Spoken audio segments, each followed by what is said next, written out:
ואנחנו נעבור כרגע להרצאה השנייה שתינתן באנגלית. ההרצאה השנייה ניתנת בשמו של דוקטור אורן גוטפלד, שפגשתם אותו כבר במושב הבוקר, אחרי חפירות ההצלה במכון לארכאולוגיה של האוניברסיטה העברית. הוא דיבר על שלל החפירות שלו בצפון מדבר יהודה, במערות קומראן, אבל הוא חופר גם בשפלת יהודה, בחורבת לויה, חורבת עמודה ועוד פרויקטים רבים ומגוונים. ובתפקידו כאן הוא כמנהל שותף בחפירות הורקניה, ומי שתציג את החפירות היא המנהלת השותפה השנייה, מיכל הבר, עמיתת מחקר במכון לארכאולוגיה של האוניברסיטה העברית בירושלים. היא גם מנהלת שותפה בחפירות בחורבת עמודה, יחד עם אורן בשפלת יהודה בפרויקט מעלית הכותל ברובע היהודי, ובהזדמנות הזו היא תספר לנו על התוצאות הראשונות של שתי עונות החפירה שנערכו. העונה האחרונה הסתיימה ממש עכשיו. חייבת להגיד שביקרתי אתמול בחפירה ואכן תוצאות מרגשות, אז אני אשאיר את הבמה למיכל.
לא?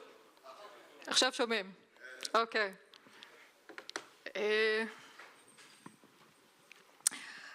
I will be presenting the highlights from the first two seasons of excavation at the site of Hurkania. The first season, what we called our pilot season, took place in mid-2023, and we actually recently published the results of this excavation in an English language article. And the second season was actually completed just about 2 weeks ago, and Oren and I are still recovering, we're still processing our thoughts. But it's important for me to stress that this is the first time that the site has been academically, methodologically excavated. The site of Hurkania is located in the northern Judean desert, and it sits at the western edge of a dramatic plateau known as the Bukea. It was originally founded by the Hasmonean ruler Yochanan Horkanos, or by his son Alexander Yanai, in the late 2nd or early 1st century BCE, as one of a series of desert fortress palaces that in part were intended to overlook, to guard the eastern border of Judea.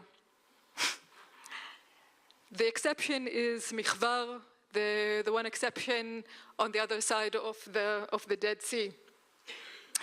We learn from the main historical source, from Josephus, that Hurkania was one of the 3 fortresses that the Queen Salome, Queen Shlomtzion, the widow of Yanai, kept her treasures. The other 2 fortresses were Michvar and Sartaba Alexandrion. The site was destroyed by the Romans at the end of a power struggle between Hyrcanus II and Aristobulus, the sons of Shlomtzion, and it was then handed over to Herod the Great, who rebuilt it and who upgraded it. On the one hand, it was here that he sent his enemies, he imprisoned his enemies, possibly in forced labor. On the other hand, it was at Hורקניה that he also hosted the son-in-law of his patron, Marcus Agrippas, the son-in-law of Augustus, in his visit to Judea in the year 15 BCE, just to give you an idea of probably the luxury of this desert fortress palace. Following the death of Herod the Great, the site was abandoned. We don't know if there was a presence in either the Great Revolt or the Bar Kokhba Revolt. And in the Byzantine period, at the end of the 5th century CE, a monastery was established among the ruins called Castellion, little castle in Greek, and essentially an extension of the great Marsaba monastery nearby in the southwest. The monastery probably went out of use. It went out of use in the early Islamic period. And when Conder and Kitchener documented the site, the first to do so, first of all, they did not make the historical connection, the historical identification that would come later, but they knew the site. Their guides told them that this little mountain is Khirbet el Mird, the ruins of the fortress, the Arabic word Mird, essentially preserving the early Syriac term Marda for fortress. A view of the site, this is how it looked in the beginning of our second season. You can see the remains of the aqueduct, the Hasmonean, later Herodian aqueduct, the large water cisterns, a total of 26 water cisterns. Some are large, some are immense. And at the foot of the mountain in the southeast, a heavily looted cemetery, burials apparently from the Second Temple period. We call it the Little Mountain. I know that for some of you, perhaps especially those who come from abroad, this is a hill, but we call it a little mountain. Another view looking to the west, Jebel Muntar in the background, a view of the water cistern that the late Dr. David Amit, he believed that it carried water from the Gihon spring in Jerusalem, a distance of some 17 kilometers to the west. In any case, this is a very, very rich topic, and of course it warrants further investigation, and hopefully as part of our project, this is one of the topics that will be further studied. A pair of runoff pools that began as quarries, building materials for the fortress. And, how do I do the, okay. Descending, flowing from Jebel Muntar, Nahal Schacha that Oren discussed earlier this morning, that flowed past the northern foot of the mountain in the direction of Qumran, and the mysterious tunnels that Oren discussed in the morning. I won't go back over what Oren spoke of. I just want to mention that in Oren and Yaakov Kalman's excavations in the early 2000s, I was then a young student at the Hebrew University. I took part in a few seasons as a volunteer. And on a number of occasions, we made the climb from our camp in the Wadi. We climbed the mountain, and we didn't do it very often because it's a tough climb. But I remember vividly the conversations that Oren and I had. We said one day we will climb the mountain, we will excavate the summit. And we thought that it's just not feasible, that it's too complex logistically. I remember even getting a Hatzat Mechir, a price quote from a helicopter company, how to bring the equipment. It would take us 20 years, but we succeeded. This is an artistic rendering of the temple fortress, the Second Temple period phase. It was made years ago without any connection to our project, And already, following 2 seasons of excavations, we can offer a number of updates, of corrections, but nevertheless, it gives a very good idea for the imagination. And this is what the site looked like when Oren and Yaakov Kalman began their project. You can see that it's not even a drone, it was sky balloon, for those older in the room that remember the sky balloon. You can see how the site has been highly damaged, numerous looters' pits. What I said earlier about being the first, our excavations are essentially the first time the site has been properly excavated. The site has suffered for a very long time from extensive looting, from vandalism, and this is a good example of what the summit looked like. I mentioned the monastery that was established on the ruins, the remains of the central compound, the very poor remains of the church, and this was 25 years ago, and an artistic rendering of the monastery, the Castellion, again, without any relation to our project. It was founded in the year 492 by Holy Sabas, Saint Sabas, a leader of the monastic movement of the Judean desert. And as I said, we believe that it was a modest extension of the great Mar Saba monastery, but our findings have indicated that it was a much finer built, even more luxurious monastery than what we had imagined. The state of, specifically the chapel, this is what it looked like about 10 years ago. You can see severe neglect, vandalism. I also like to mention then in the 1920s and 30s, monks from the Mar Saba renewed the presence of Castellion. They climbed up the mountain, they cleared the ruins primarily from what we call the central monastery compound, and had a presence on the site for about 15 years, approximately until 1938, 1939.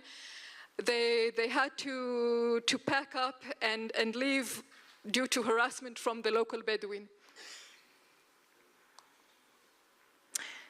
Finally, fast forward to May 2023, after 2 decades of longing, we finally fulfilled the dream, and we carried out the first season of excavation on behalf of the Hebrew University, with the support of Carson Newman University in Tennessee, United States. This was the pilot season, and with the constant assistance and support of the staff officer of archaeology. We dug for 4 weeks, from around 5:30 in the morning until we couldn't take it anymore. The main excavation areas of the pilot season. In the southeast corner, we identified remains of what we believe the Herodian phase of fortifications. As you can see, segments of the enveloping wall, as well as a protruding chamber, which we identified as a type of Chadar Mishmar, a guard room, and along the slope, a type of supporting construction built on a descent along the slope, additional type of stone slabs, a type of ramp. You can see we only dug a very small probe, also due to safety concerns, and of course we will continue in the future seasons. And Oren especially, he said that this brings to mind, although on a smaller scale, it brings to mind the construction along the slope of Herodion. Again, this is a smaller scale. We call Hורקניה the little sister of Herodion, perhaps, but it's the same idea, and we shouldn't be surprised that perhaps it's the same engineers, the same architects of Herod. A surprise, in the corner leaning against the wall of the lower construction, the remains of a wooden ladder. It could be Herodian, it could be Byzantine, and it is currently undergoing analysis at the Archaeobotanical Lab of Professor Daphna Langut at Tel Aviv. Additionally, we investigated a chamber adjacent to the chapel and discovered in secondary use in one of the walls, the southern wall of this monastery chamber, were a number of architectural fragments, decorative fragments from the Herodian period. 2 column drums and an Ionic capital, which is similar to that seen in the logo. However, what we have here, the discovery here, is a very unique and specific local Herodian adaptation of what is known as the classical Greek Hellenistic Ionic capital. Please note that the depressions, the oval depressions, do not extend past the bottom of the capital, and the columns are left completely smooth. This example is from the Jewish quarter, what was known as the Herodian quarter, the upper city of Jerusalem. And this is sort of a generic example of what the original Hellenistic Doric order looked like. Examples from the Jerusalem of Herod the Great, monumental examples from Nachman Avigad's excavations in the Jewish quarter, as well as in the Kidron Valley tombs. And I think we thank Dr. Orit Peleg-Barkat for drawing our attention to this phenomenon. We just want to point out that even though the fragments are small, isolated, they're still an expression of the architectural vision of Hordus, of Herod.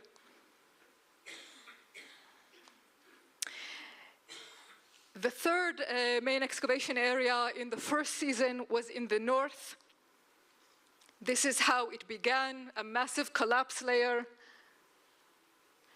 And this is how it looked at the end of our first season of 4 weeks of excavation. You can see the collapse layer that our team peeled away.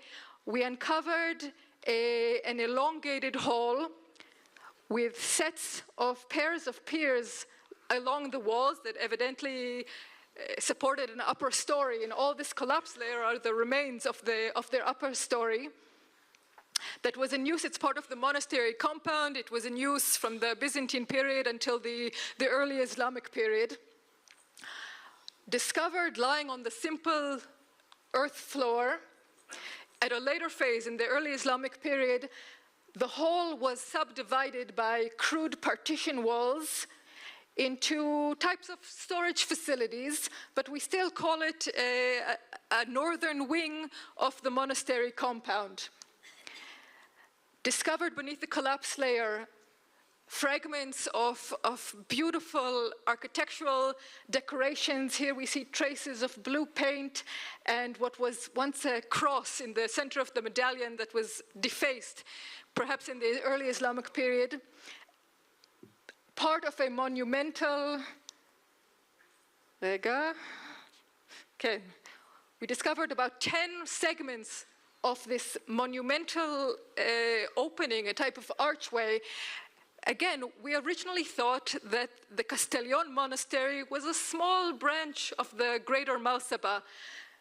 But to have such magnificent architectural decoration, it speaks really to the prosperity of the Castellion, or of the Malsaba in general.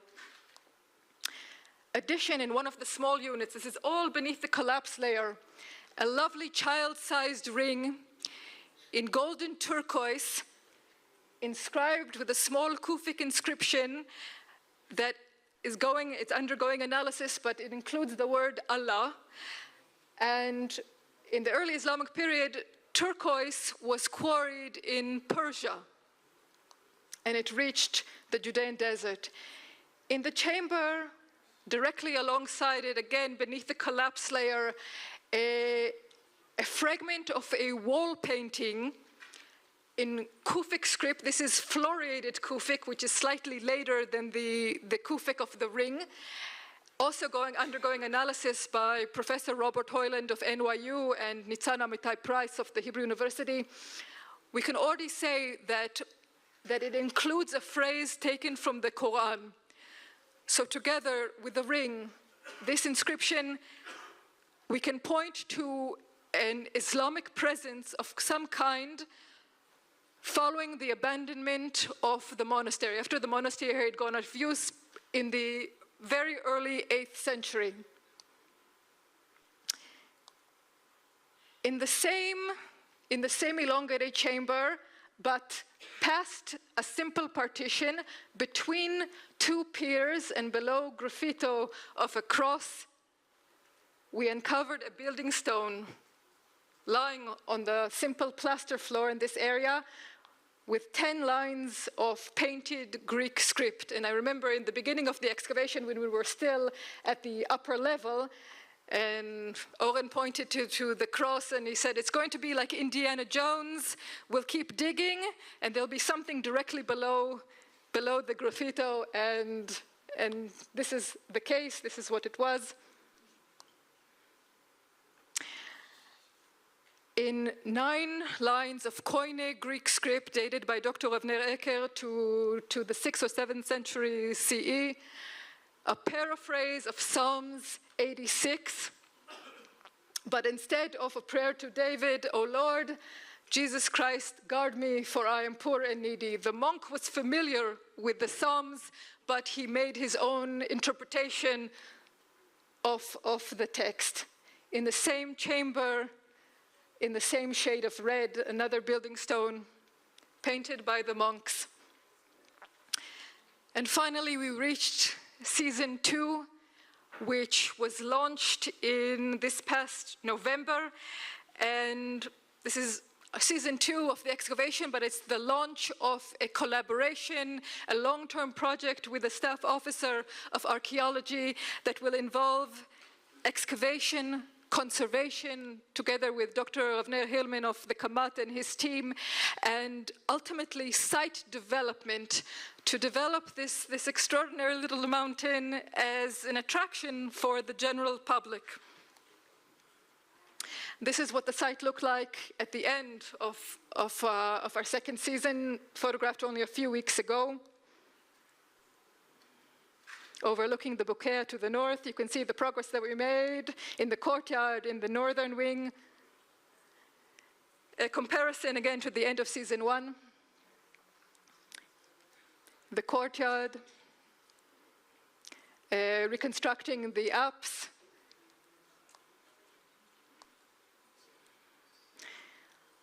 The compound, you can see that it continues to the south, it continues to the north, it continues to the west. We date it to the Byzantine and early Islamic period, but it evidently stood upon earlier remains from the Second Temple period. Look at the massive quantities of collapse. This is all a remnant of the upper story. Architectural decoration, some Byzantine, a monumental entrance. Again, this was a very prosperous, well-off monastery. Beautiful stone pavement, the examples of piers along the walls that supported the upper story.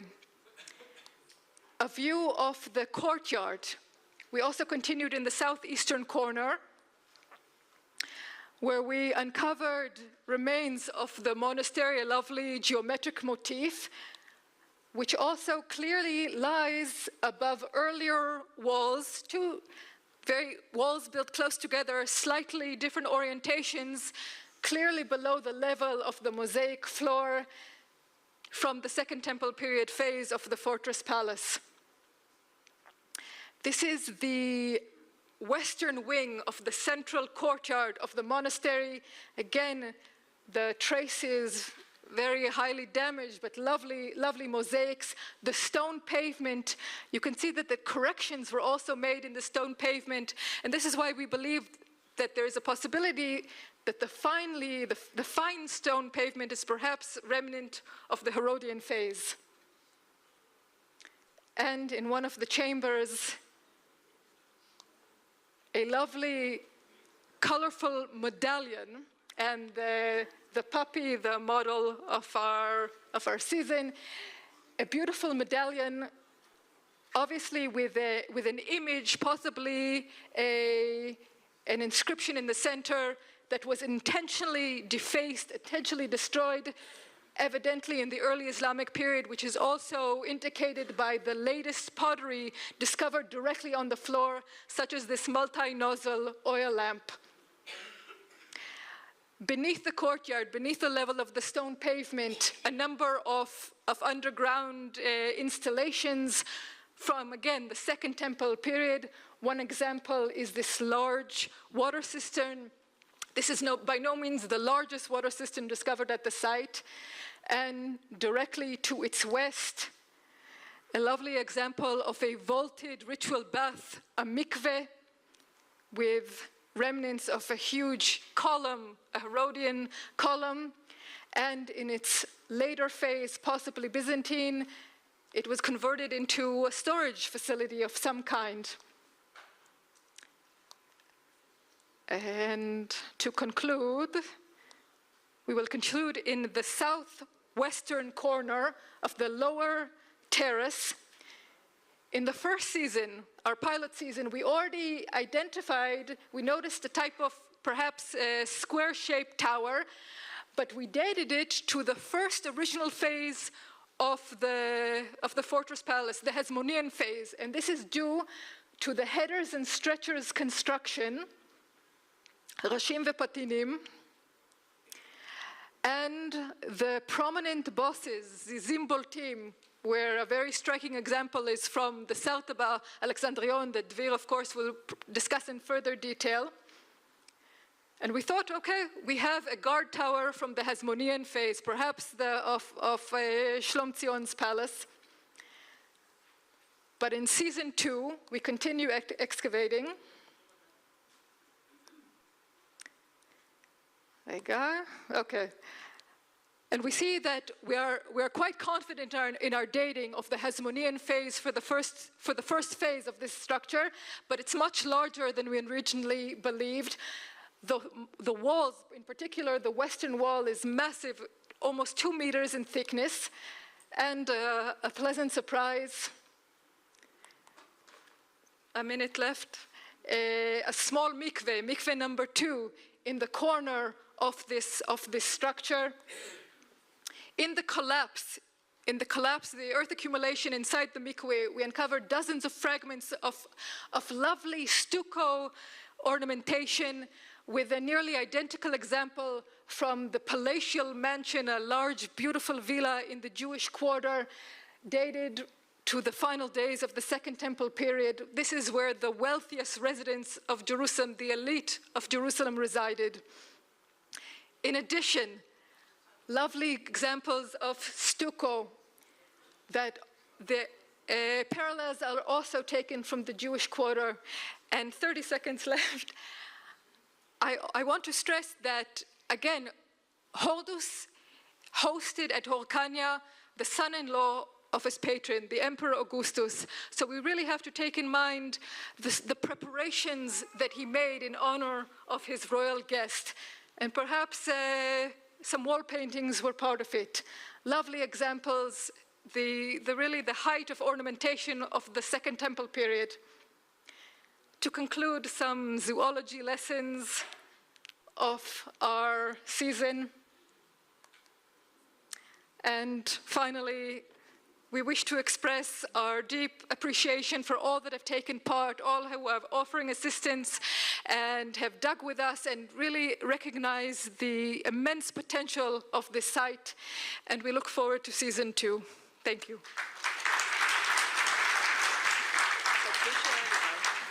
30 דקות.